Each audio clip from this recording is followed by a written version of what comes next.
Hello and welcome to episode 100 of the Leveraging AI podcast. This is a special episode. We've done this as a live recording that was live both on Zoom and on LinkedIn. There were over 1,500 people who participated in this live, which was really, really fun. More importantly, there were 18 AI experts, each sharing the best AI tip they have in 5 minutes of time. So it's going to be drinking from a fire hose of amazing AI content. Since this was a 2 hour event, we are going to release this in two separate podcast episodes, episode 100A and episode 100B, which is going to be episode 100 and 101. But you'll be able to consume it. We'll release the first one today and the other one in a few days. If you're listening to this after it's been released, you can obviously binge them back to back. I'm just letting you know what happened. Before we get started, a little note from us. We have just opened the registration to the July cohort of our AI business transformation course. It's a course I have been teaching personally since April of last year. We teach 2 courses every single month, but most of them are private sessions for specific companies. So very rarely, actually once a quarter, we open a public available course. But only once a quarter, we open a publicly available course. And the next one is starting on July 8th. So if you're looking for ways to dramatically improve your understanding of AI, and more importantly, how to integrate it within a business context, including systems and processes and strategy and so on, this is the course for you. We had hundreds of companies take this course so far and make amazing transformations as a result of it. And as part of the celebration of the episode 100 podcast, we're giving $200 off the course, which we've never done before. And it's valid through the end of the month. If you're listening to this on the month of June, you are still in luck. Go and sign up quickly. Also, we have a limited amount of seats. It's on a first come, first serve basis. So grab your seat right now. The promo code to the $200 off is Leveraging AI 100, all in uppercase in order to celebrate the episode 100 of Leveraging AI.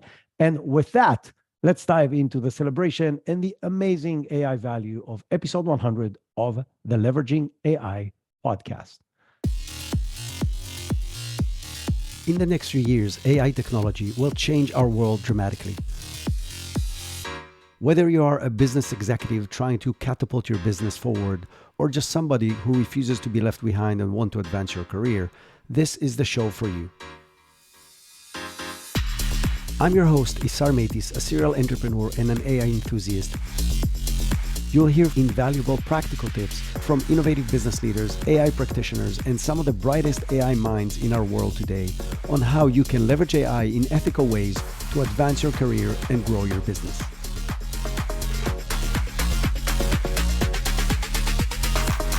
Hello and welcome everyone to a live episode 100 of Leveraging AI, the podcast that shares practical, ethical ways to leverage AI to improve efficiency, grow your business, and advance your career. This is Isar Meitis, your host, and I am super excited today. First of all, because of you, like all of you in the audience, we're having hundreds of people join us on Zoom, join us on LinkedIn. It's an absolute party. There's going to be a total, based on the number of people sign up, of over 500 people between Zoom and LinkedIn, based on an event that wasn't even made up 10 days ago. This is absolutely amazing. The second reason I'm excited is it's episode 100, right? It's a big milestone of the podcast, of the Leveraging AI podcast, that a year ago, May of last year, when I launched it, wasn't even on the very far horizon, and yet we're here. And the third one is obviously the amazing list of experts that sign up for this thing. So I sent up about 20 invitations. I thought 8 to 12 people are going to say yes. And all 20 said, yeah, absolutely, we want to do this. So we have a list of amazing 20 speakers with us in the audience. What I would like to do, I'm going to name all of them right now. And I would like you to write in the chat which one you actually came to see, because I want to give a little award to the person that brought the most amount of people. So we have Ashley Gross, Audrey Chia, Celeste Yamile, Charlie Hills, Chris Daigle, Drew Brucker, Isabella Bedoya, James Lindsay, Jeremy Gandilon, Joanna Stoffergen, Jordan Wilson, Justin Hardy, Carl Ye, Lisa Adams, Mariana Sadakni, Nancy Bain, Rory Flynn, Susan Frew, and Valeria Pilkevich. I got it. So it's great to have all of you here. It's really exciting. I don't know if anybody ever put 20 experts to try to give AI tips in 2 hours. If they have, they're idiots because this was not easy to do, but it's really exciting. And they're going to talk about multiple topics. The way this is going to work is each and every one of these experts is going to have 5 minutes to share their goods with you. And if they have a special offer, and a lot of them have amazing offers for you as far as their products and services, they'll be able to share that with you. But each and every one of them will have 5 minutes, and that's not going to be easy. We're going to get started. So pull out whatever note-taking tool you have, whether it's a pen and pencil, whether it's a notepad, whether it's an actual computer, whatever it is you want, take screenshots, do whatever you want to do. And we are going to get started. There's going to be, again, amazing deals in the end. But for now, get ready to drink some AI knowledge from a fire hose, because this is what it's going to feel like in the next 2 hours. And let's go.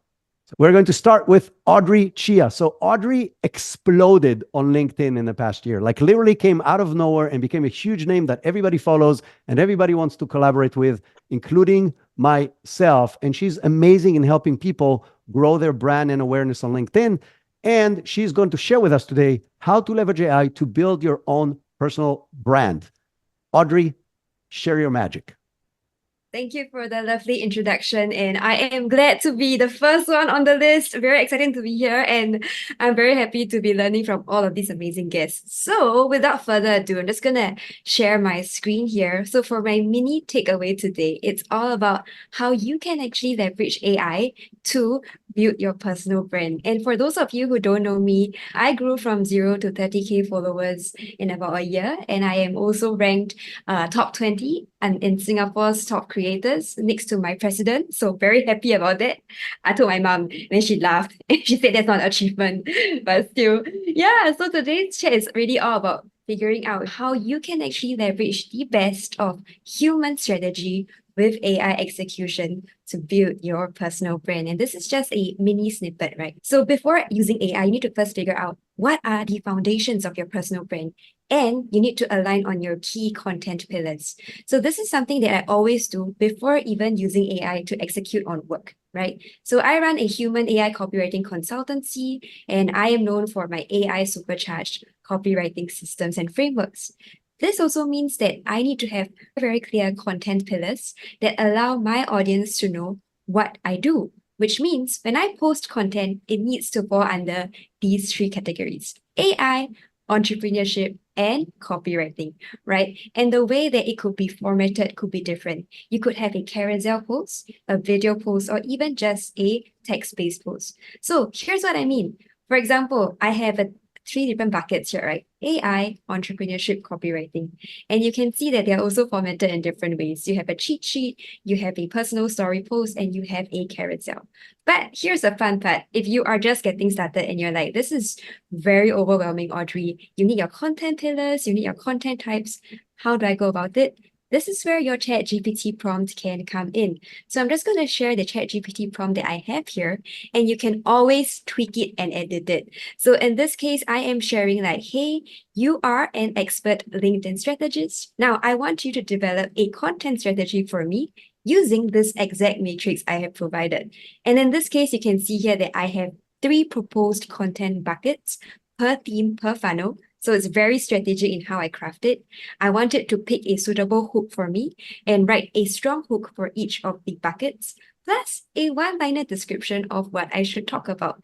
So this is your baseline, right? Your foundations. You can always mix and match different things. You can always change the prompt, right? But what you need to do is to also give it your name, your role, your company, your description, your target audience. This is also important, as well as, remember, the 3 LinkedIn post themes, right? So over here, I actually added a kind of like table where you have top, middle, bottom of funnel. You have the different topics like copywriting, AI, as well as entrepreneurship. And then you look into what types of content you want per funnel stage. Now you can see all this in the Notion file that we'll be sharing after the entire chat. But I will proceed to show you how I constructed the rest of the prompts.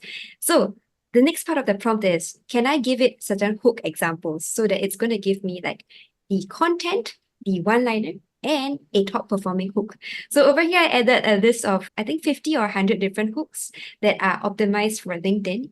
And let's take a look at the results. Right, so beautifully, ChatGPT came up with, here's my content theme, copywriting, right? Here's my different funnel stages. Top of funnel post talks about visibility, mid of funnel post talks about authority, and bottom of funnel post talks about conversion, right? And you can see here under top of funnel post, trending topics, the most important skill that no one taught you. This is a great hook, right? And then here I can talk about the latest trends in the copywriting industry, turn it into a carousel. For example, mid of funnel, a niche related update. Here's the future of copywriting, right? And you can always edit the prompt. So you can see the bottom of funnel would be something like client wins, how I achieved X in Y time. So this is a super quick demonstration and run through, but feel free to edit the prompt and always remember to review and refine your results and integrate the best of human and AI for top quality results. I think I'm done. Bam! All right. Oh my so God, Audrey, right on the second. That 5 was minutes. awesome. What's your offer? I know you have a special offer for people. Yeah, so if you are interested, we have the LinkedIn Launchpad where you have the done for you designs, an AI content machine that I built with Jake George, and also a mini virtual masterclass. So if you're interested, this is the offer that we have. Awesome. By the way, all these offers are going to be available in a thing that we're going to share with you in the end with all the content that they're sharing with you. So there's going to be a special folder with all the goodies in it. And if you want to know more from Audrey, she was a guest on episode 43 of the podcast where she shared a lot more stuff. So you can go and check it out over there. And next we have Charlie Hills. Charlie, come on up. Hey, Azar, good to be here. Awesome. So Charlie has years of experience as a marketer and as an entrepreneur, and his current focus is powering business strategy and content strategy with AI. And he's going to share how AI writes all his newsletters, which is absolutely amazing because he has many people reading them and he's developed an amazing system instead of doing all the hard work. So Charlie, stage is yours. Make the magic happen. Sure, let's go ahead. Thank you for that, Azar. Do appreciate it. So I've been writing my newsletter on LinkedIn for 34 weeks now. I started it purely as a passion project back in October. And the tedium of writing the newsletter manually was just getting to my head. And after a few months, I realized, hey, there might be a better way to do this. So I started using a custom GPT. It was okay. It degraded over time. But I realized there was maybe a better solution out there. And that's where I discovered the lovely Perplexity. If you're not using it already, I would highly recommend. It's way better than ChatGPT and Google Gemini in certain instances. Gemini Perplexity alone isn't going to write the entire newsletter for me. This is where prompt engineering comes in and the mega prompt that I've developed for my Perplexity newsletter. I'll quickly go over it as I only have 4 minutes or so. But essentially, what it does is that there's a few placeholders that I've set up here. All I have to do each week is change the edition, the date, and then that's it. That's it. Apart from the URLs at the end of the prompt, which that's a manual part of the process. I have to go on my email inbox and find the latest AI stories, as well as just being active on LinkedIn. If you're less active, then you might have a problem there. But anyway, we don't have enough time to go into that. But anyway, so the title section of the prompt is quite comprehensive in itself. I was having so many issues with writing and title casing and rather than sentence casing. So this section alone just focuses on the title, which includes extracting the key points, the title composition, and as well as some explanation, clarity, and conciseness. And then moving swiftly on to the intro. So in no more than 25 words. And I remember talking with Izar on the podcast, and he was actually quite surprised that the fact Perplexity does actually adhere to the word count. Other LLMs like Gemini, ChatGPT, they're naff at doing that. They're great for other things, but not adhering to word counts. And then we have a TLDR section, which means too late, didn't read. Section headline, the URLs, which we need to feed Perplexity to write the actual newsletter. The publisher, of course, always important to credit the original source. An overview, no more than 16 words. Key points. And then this is where my newsletter differentiates from others. We have a unique marketer's POV in no more than 25 words. This isn't just any generic newsletter. It's called Martech AI. And yeah, CTA here. Please subscribe to the newsletter on LinkedIn. I'd highly recommend that. And then also we have some cross-referencing and depth analysis. When using AI, sometimes it spits out garbage. It makes things up. This section ensures that what we're finding on Perplexity through the URLs isn't made up, and it just covers some bases, but not all bases. We still have to manually go in and fact check a few things. And finally, the conclusion with the CTA and all the usual stuff. But anyway, I'll hop over right to Perplexity and I'll paste in the mega prompt. And at the bottom, we have the URLs from the stories that I want to cover for this week. You could repurpose this and use whatever URLs you like. Just make sure to change parts of the prompt. I'll press enter as this is a quickie. And let's see, as the newsletter is written in front of our very eyes here, as you can see, it's got the publisher, the overview, key points, Marcus POV. It seems to be playing up for me today, but as you can see, the majority of the newsletter is written. This is probably cut down around 80% of my writing time versus doing it completely manually. Great for first draft. And as Audrey mentioned, we can't just simply copy and paste this and post on LinkedIn. There's going to have to be some fine tuning and human overview before pressing publish. But all I simply do is copy and paste all of that, head over to LinkedIn, chuck it in there. And the other manual part of the process is me going on Canva and press lovely header, as you can see here. But besides that, it's all automated, which we love. It's work smart, not hard. That's what I'd say. And that's what my mega prompt does for you. And yeah, that's it in a nutshell, Izar. I Unbelievable. don't really have too much unless... Again, for those of you who try to write newsletters and know how much work it is, especially these kinds that you have to research a lot of information and then put it together, this is nothing short of magic. And I know we're going to see more of that. This was amazing. Again, if you want to learn more about what Charlie's doing and what he shared, you can go and check out episode 92 of the Leveraging AI podcast. Are you sharing any special deal with us or no? I'm not. Just follow me on LinkedIn, please. Okay, yeah. Follow Charlie on LinkedIn. The link is going to be in the chat. Next, we have Lisa Adams.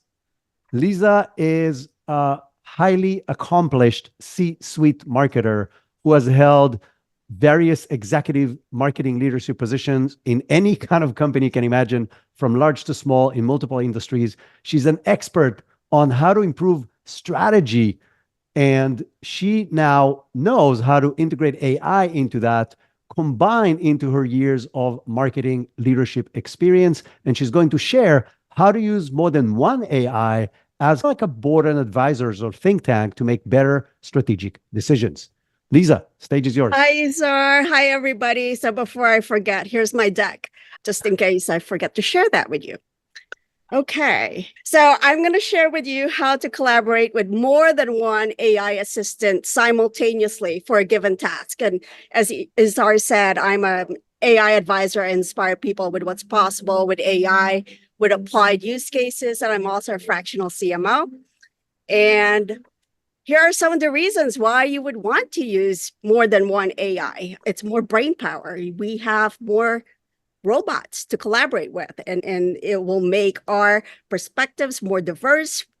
We can check each other's work. It can also help us reduce hallucinations. So when one is hallucinating, the other one could hopefully pick it up, and hopefully they won't be hallucinating at the same time. It can help us find gaps and blind spots. And we will have a larger knowledge base because these AI assistants are trained very differently on different types of data. So I'll show you how we do that. So I'm going to start by prompting ChatGPT. You're an exceptional strategy analyst, thought partner, and collaborator. Below in delimiters, and that's just to help organize the prompt, is my analysis of Apple's WWDC, or Worldwide Developer Conference keynote, and my rationale for why I believe that it's a masterclass in marketing strategy using the Rose Thorn Bud framework, which is basically the advantages, the disadvantages, and then the opportunities. Please give me your unbiased and honest assessment of my top 3 insights because due to market impact. Please present the assessment in table form. Take a deep breath and think about the step by step. There's no need to rush. I have full confidence in you. So here is ChatGPT's. Here I upload my analysis of Apple's keynote, And there's lots of analysis in here from Apple understanding its audience, staying true to its vision around privacy, personalization, and also experience, all the way to abilities to strategically partner. You can actually see my LinkedIn post and the Forbes article that featured these things. So I uploaded all of that to ChatGPT with the prompt. Oops. The beauty of live. Beautiful. That's right. And here is the response from ChatGPT, its assessment of my top 3 insights using the Rose, Thorn, and Bud framework. So you'll see that it assessed know your audience, play to your strengths, and differentiate your brand. It talked about the strengths of that analysis, the weaknesses of that analysis, and then the opportunities for each one of those insights. So I love using frameworks. I love using tables because you can deeply understand how ChatGPT is, or any other AI assistant is thinking about the different analysis. So then I go to Claude and I basically cut and paste everything that you saw that I had a conversation with ChatGPT, and I upload that to Claude, and here's what it is, what it looks like. And I said, hi, Claude. Same prompt. You're an exceptional strategy analyst, thought partner, and collaborator. Attached is a conversation I had with ChatGPT. Please review and understand it well. What do you think of ChatGPT's output table? What would you change, if anything, to make it better, and why? Be critical but pragmatic. If you change anything, output a revised table with rows and columns. Take your time and think about this step by step. I have full confidence in you as well. So here is Claude's assessment. It basically said, I agree with 2 of the 3. So now you're seeing Claude and ChatGPT did not exactly agree on the top 3. Claude basically said it likes know your audience, differentiate your brand, and reframe the conversation. It did not put play to your strengths as the top. And then it explains why it chose reframe the conversation. So here is now the table that Claude outputted, and the difference is what you see here. I then put all of that back into ChatGPT. This is what Claude said. ChatGPT, what do you think? And ChatGPT said, I agree with Claude. I agree that it's reframed the conversation. And then we now have the final table. We got them to align. And that is my mini tip for you. And here's Awesome. some, what do you call it, QR codes for the deck and for those tips. Awesome. What's your offer? Is there anything special that you want to give the audience? Yeah, so just follow me on LinkedIn and you get a 30-minute free consultation if you're interested in applied use cases in AI strategy. Awesome. This was absolutely amazing. I really love your approach. I just can't wait for them to actually be able to speak. And then you literally have an actual meeting with them and let them debate. And then you get to enjoy all the benefits. We're almost there, I think. If you want to know more about Lisa and stuff that she has shared on the podcast, she's been a guest on episode 66 of the Leveraging AI podcast. So I won't forget, because there's so many people, I'm going to run fast. I'm going to share a few words about me. My background is being a CEO of tech startups. That's what I've done for over 20 years. My biggest company grew to $100 million in sales. I have 2 exits behind me. And at the end of 2022, like everybody, I'm like, holy crap, the world is going to come to an end as we know it from a business perspective. And I dove all in. And one of the things I want to share with you is I've been teaching courses on how to implement AI in your business and how to do this transformation from a business view perspective. Again, I've been a CEO for many years. So in addition to all the tactical details, I really understand the process and the strategy and the change management that comes with it. And that's what the course teaches. It teaches the basic, but it also teaches the strategy and the process that you have to go within your business in order to achieve that. And today, for the first time, and probably the only and last time, so we've been teaching 2 of these courses a month. So we taught a lot of these courses. There's probably more than a few people in the audience right now that went through these courses. And it's the first time ever we're going to give $200 off the course for the July session that starts on July 8th. And there's going to be a link in the chat, both on LinkedIn and in our chat, like on Zoom, to sign up. So if you're interested in transforming your career or transforming your business with AI, come and join us on the July course. That's it about me. Now we're going to go to the next amazing expert, Rory Flynn. Come to the stage. Rory is, I'll say it very simple. He's the best AI visual content creator in the world today, period. And I know some people might get offended, but that's my personal opinion and it's my show, so I can say what I want. But in addition, he creates these amazing guides on how you can do exactly what he's doing. I'm trying every time. I never managed to do it as good as him, but I've dramatically improved my visual content creation capabilities because of Rory's guides. And Rory's going to teach us how to build a storyboard in Midjourney to juice internal production and turn around times. Rory, stage is yours. Awesome. Thanks, Isar. Yeah, man, it's awesome. I appreciate everyone being here today. So I'm going to try to do a bunch of this real quick, but the reality is the reason why we started using things like AI is because just operationally, we had a ton of holes and we could never get a design out quick enough. Oftentimes I say we're not thinking big enough with AI and we're not actually thinking small enough. So really where we look is for opportunities within businesses and operations, even as small as tasks and workflows. So where we can plug these little AI tools in and actually just make things faster, because that makes us more efficient. That makes everyone happier, right? That makes our clients happier, makes our employees happier. So I'm going to share a couple quick things here. I'm going to try to rip through this. So basically, this could be 7 hours worth, but I'm going to try to get it done in 2 minutes. Now, when you're storyboarding with Midjourney, right? Like, why do we need storyboards? There's a lot of people here that are probably in the marketing space. We all know that this is something that you do, whether it's for visual advertisements or mood boarding, things like that. So this can all be useful, how to stay on brand, how to utilize something like Midjourney just to get from point A to point B without having to go through 17 different layers of production. Typically, what we're utilizing here is we're starting with prompt categories to basic prompt structure. And it all starts with image construction, right? What are the basic fundamentals of images and image construction? Then from there, once we have a bunch of base images that we can utilize, then we'll go and transfer the style. So we keep everything on brand, right? That's probably the biggest thing here is you want to have consistency across scenery. You want to have consistency across characters and something like storyboards. So we use two different functions there, sref and cref on Midjourney, and then we put everything together. So I'm going to show you a quick breakdown on how we think about this. But when we start, like basically we're breaking down an image, right? What does an image actually hold and what does an image actually contain? So typically we're looking at things like the subject and the action. Who is it? What are they doing? The environment where it takes place. Composition and shot type, super important. There's a big difference between someone that's close up and a drone shot, right? Like it tells a different story. So we always try to highlight that. Mood, emotion, and feeling, that's good for the brand depending on who you're working for, what you're doing it for. Always Midjourney tends to handle that pretty well. Technical details, I like to use things like different camera angles, different focal lengths, things like that, because it just gets Midjourney more into a photorealistic mindset in my experience.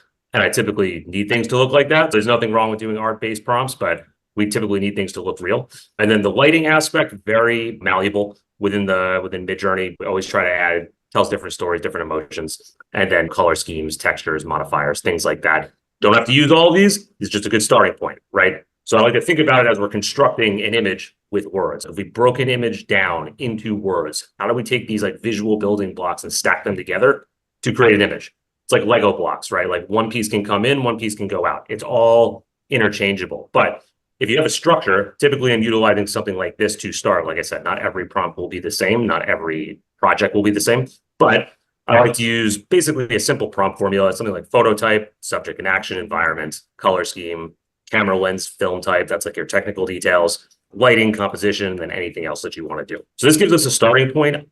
Actually, like a little bit of structure gives you a little bit more freedom because you know which variables to take in and out based on what's coming out. If things don't look good, you can always go and flip something, right?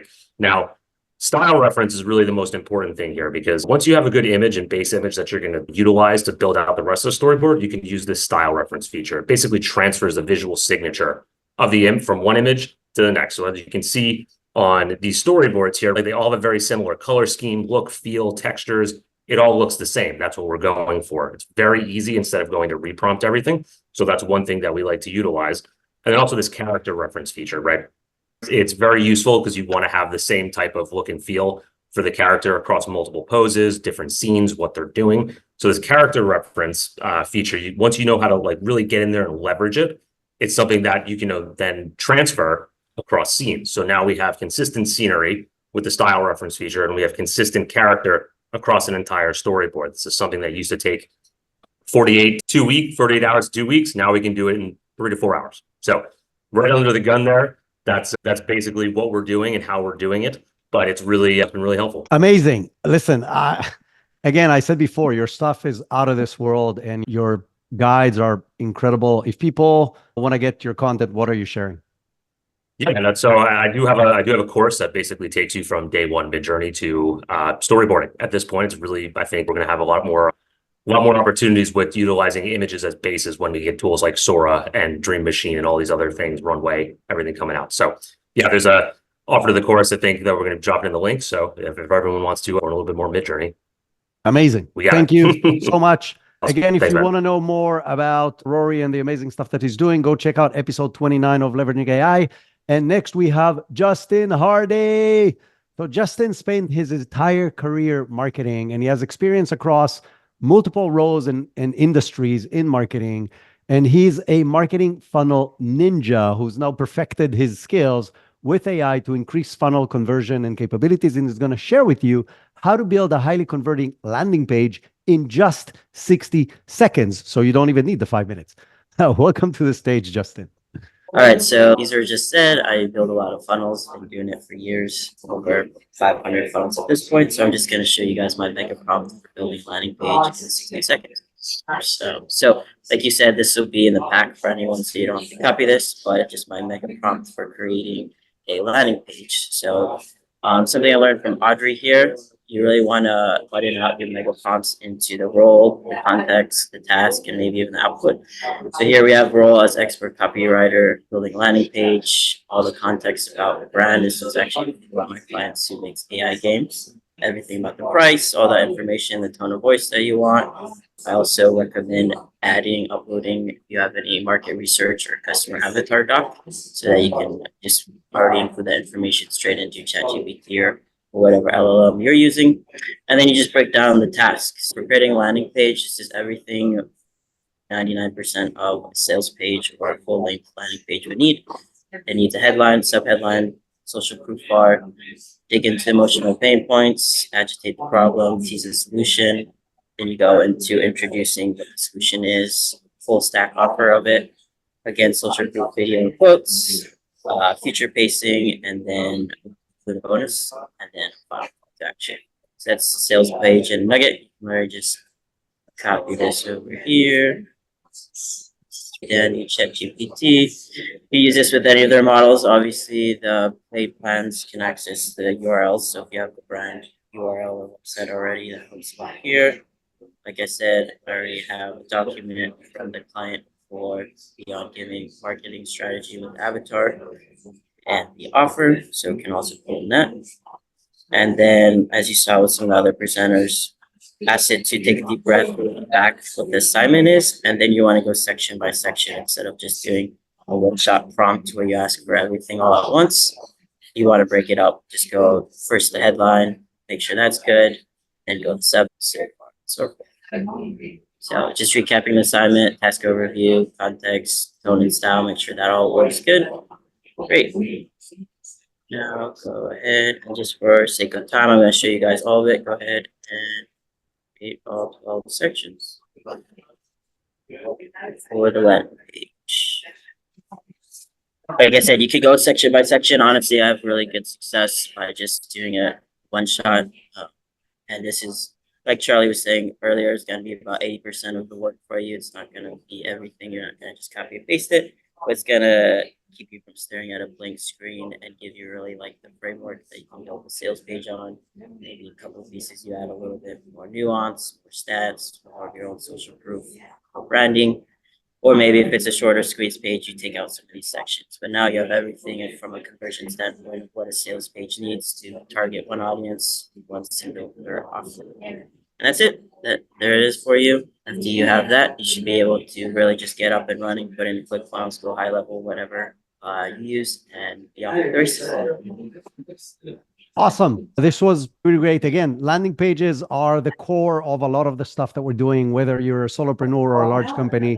Your ability to capture people's attention and information is critical, and being able to do this fast and create landing pages as needed is obviously very powerful without wasting a lot of time. Any special offer you want to make? No, yeah, so just connect with me on LinkedIn, and then I'm going to send over that prompt. Sorry about the background noise. And I also have an additional prompt I'm giving away but it's a landing page, so once you have them. Thank you so much. If you want to learn more, and hopefully with better sound, I apologize for the background noise, go and check out episode 47 of the Leveraging AI podcast. And next we have Chris Daigle. So Chris has been running his strategic consulting company for over 13 years. So he has helped, I don't even know, but many companies figure out business strategy. And he deeply understands how people need to work and do in order to make themselves and their businesses more successful. And he's going to share with us how you can monetize your AI expertise.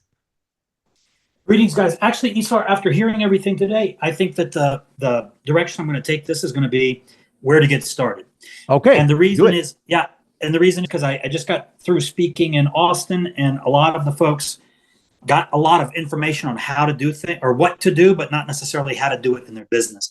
And I apologize, my computer where all this stuff was set up crashed about 180 seconds ago. So I'm doing this from my iPad. That's why you were doing live. So stuff like that happens. The fun stuff. So my name is Chris Daigle. I'm the founder of ChiefAIOfficer.com, and we teach people how to be the generative AI experts in their world, their industry, their team, whatever. And one of the first things, all of us have seen the tools and that sort of thing. And I don't want you to think that is the secret to generative AI. The tools are the easy part. And I'm going to suggest that everybody here who's got a job or a career, you've already done the hard part. And the hard part was gathering the domain expertise where you plan on applying generative AI, whether your industry is automotive, e-commerce, doesn't matter. If you just know the tools, but you don't understand the domain, your impact is limited. If you understand the domain, your industry and your role, and you start to learn about the tools, it's very easy for you to go, oh, this tool can help me do this. This tool can help me do that. So first, I want you to get that in your mind, that the learning curve, if you're intimidated by it, these generative AI tools you're able to learn them, any of them, at least proficiently, 10 minutes, 15 minutes on a lot of them, just because they're designed to be easy to use. Now, with that out of the way, you've learned some great ideas. Here's what I'm going to suggest that you do. If you're not quite sure, there's this paradox of choice environment, right? There's all these places where generative AI can have an impact. But if you're not sure where to start, I'm going to ask you to get out a sheet of paper and do an XY matrix. Normally, I would have an image of this, but you're smart people. This ain't complicated. Do an XY matrix. And the idea is that we're going to categorize the things that we're doing on a daily basis, a weekly basis, whatever that tempo is for us to fulfill the deliverables expected from our role or our business. You've drawn that. Now, in the bottom right-hand corner of all the things that you do on a day-to-day basis, I'm going to ask you to, and Isar, I can't see the timer on my mobile, so I'm going to need you to. 2 minutes. You're good. Okay. The bottom right corner is where you're going to store everything it's things that you don't like doing and you're not good at it anyway. Those are the areas of your business where if somebody could come and take that off of your plate, there'd be high morale. And I'm telling you to start there so that when you go and do it for other people in the business, you focus on the things where they're going to have an attachment and go, wow, I love AI. That's off my plate now. Thank you so much. So once you've done that, the next step is going to be process mapping. Find whoever is handling those things. And if it's you, simply sit down in front of Loom and screen record yourself as you're narrating exactly what you're doing. Okay, first I go here, I press this button. And guys, I'm doing this quick, but normally I'll spend a little more time. The idea is that at the end of it, we're going to take that transcript, we're going to run it in ChatGPT and say, hey, from this transcript from Loom, I need you to create an SOP. In that SOP, we're looking at each step and we're going to ask ourselves a question, and it's got 3 answers. On this node, can I automate it, augment it? Can I benefit from the tech? Or can I have AI handle that particular step? The sequencing of that automation, augmentation, or AIification of that process results in you having a pretty clear map of exactly what you need to do to take the crap work and convert that into or at least start to convert it into an AI-powered process. Plenty more we could talk about that, but the idea is that if you don't do that, you will never fully be able to outsource that to the tech. You'll still be involved in ways that are counterproductive. And for me, guys, we're giving away plenty of stuff, but if you go to ChiefAIOfficer.com/community, we got a free group. We do a lot of free training calls. We give free software, free prompts, blah, blah, blah. And again, our focus is more on teaching you how to think in AI so that you can go into any environment and be the person who can say, you know what? I have a solution. Sorry, it was a little all over the place, Isar, but thank you so much to you and to everybody here for the opportunity to present. Right on time. Awesome. And that's after having a computer crash and changing topics. This was fantastic. Getting started is always very hard. And that's why following more or less a lot of people here on stage would be a great place to start. And after Chris, we have Valeria Pilkovich is a marketing and analytics and automation expert. And she has spent her entire career helping clients gain marketing benefits from their data. And she's going to teach us how to generate infinite content using Make, which is an amazing automation software, together with ChatGPT. Valeria, stage is yours. Thank you. Thank you, Isar. Before I start sharing my screen, I would ask you to type in the chat if you ever was overwhelmed by finding content ideas for LinkedIn or writing the content actually and thinking about, okay, what value can I share with my audience and this doing on a daily basis. I'm sure there's a lot of us like this, and me too. Of course, I'm sharing as well content on LinkedIn, and it takes a lot of time. It takes a lot of time to find valuable content as well. And that's why I also thought, okay, it actually takes time to find valuable content, but I'm already have quite a lot of valuable meetings. Like last week, we did a Women in AI live event on LinkedIn. And sometimes I get invited into the interviews or podcasts, which are like treasure trove of super cool insights that I can share with my audience. And therefore, I created an automation. You will have it as well in your Notion handout, which captures the meeting transcripts from Firefly's AI, which is an AI note taker. But of course, you can use any other note taker. Then it does some kind of transformation with it because it captures the data, not in the text, but in some type of arrays. So it does the transformation, transforms all these transcript arrays into the text, and then it reroutes this transcript into my OpenAI assistants. You can use either the prompts. I'm using the OpenAI assistants. I will show you. And these assistants will transform the content for LinkedIn, for example, Twitter, for email campaign. And of course, you can adjust it to transform it for Instagram, newsletter, basically everything you want. And then after the content is transformed, so repurposed, it sends it automatically to my Notion. But of course, you can use Google Sheets or anything else.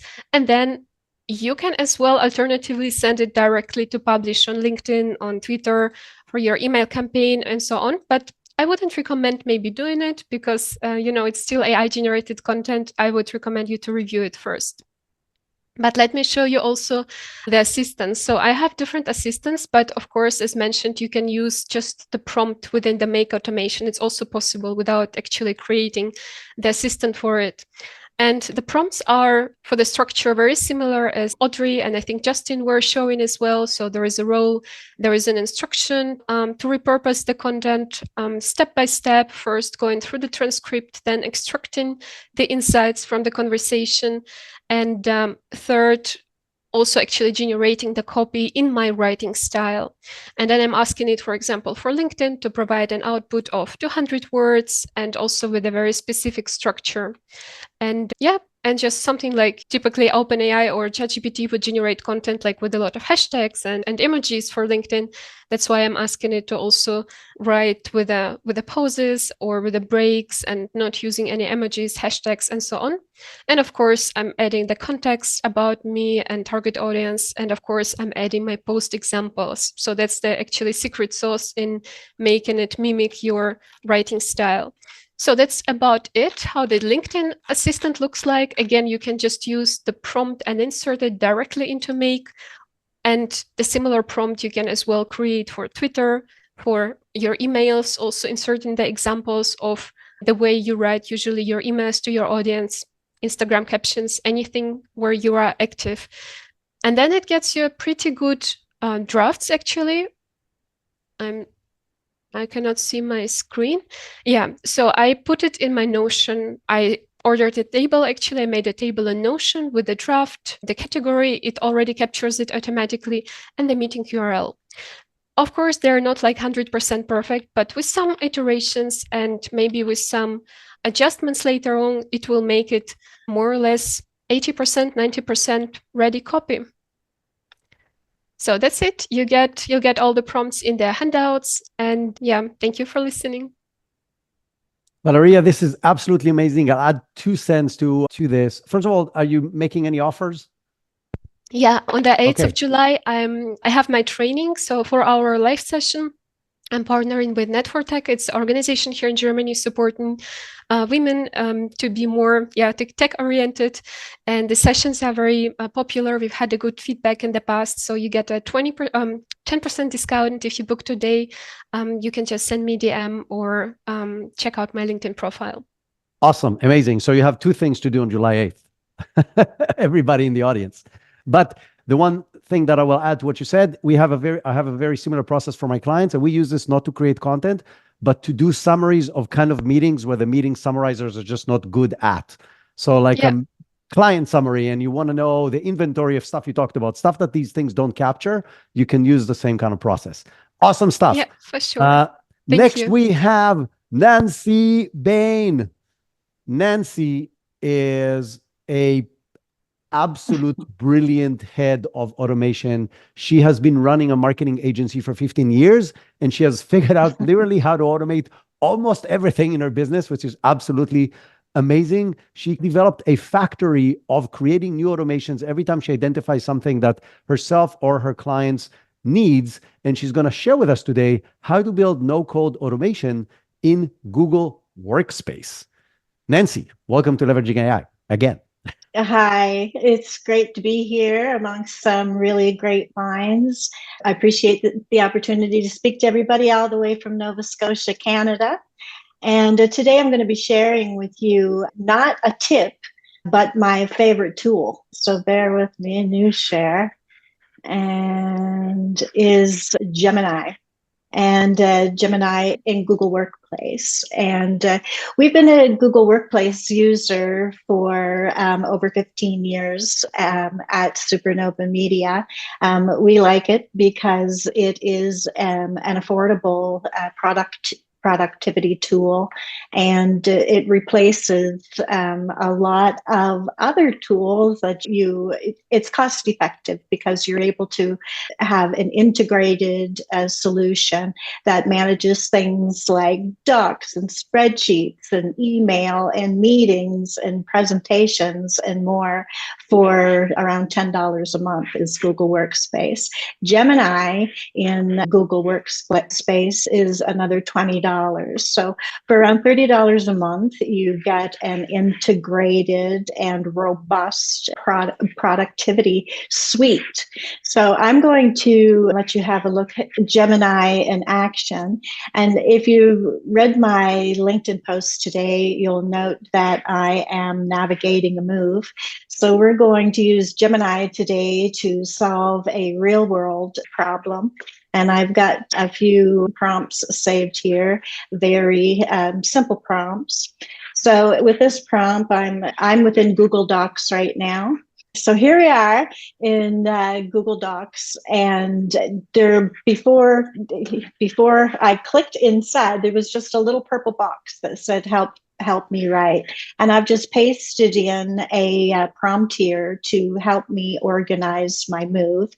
And Gemini is going to work its magic here to create a nice bullet form list of action items and task lists to help me organize my move.